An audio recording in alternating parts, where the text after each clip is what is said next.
Chinchilla திருவிழா அப்படிங்கிற திருவிழாவை நீங்கள் கேள்விப்பட்டிருக்கீங்களா? இந்த திருவிழா எங்கே கொண்டாடுறாங்க அப்படின்னா ஆஸ்திரேலியா நாட்டில் இதை கொண்டாடுறாங்க. இதில் முக்கியமாக அவங்க என்ன யூஸ் பண்ணுறாங்க அப்படின்னா தர்பூசணி பழம் அதை அதிகமாக பயன்படுத்துகிறாங்க.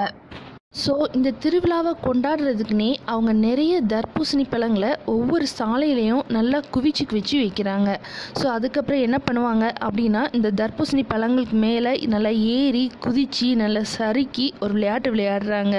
இதுதான் சின்சில்லா திருவிழா அப்படின்னு சொல்கிறாங்க.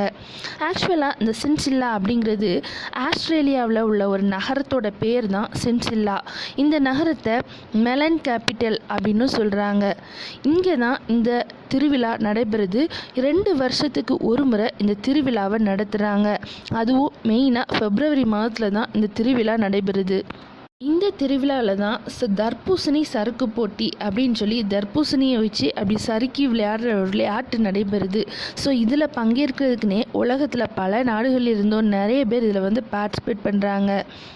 இந்த திருவிழாவுக்காகவே ஆஸ்திரேலியாவுக்கு வர்ற ஜனங்கள் மற்ற நாடுகள்லேருந்து வர்றவங்களும் அதிகமாக காணப்படுறாங்க.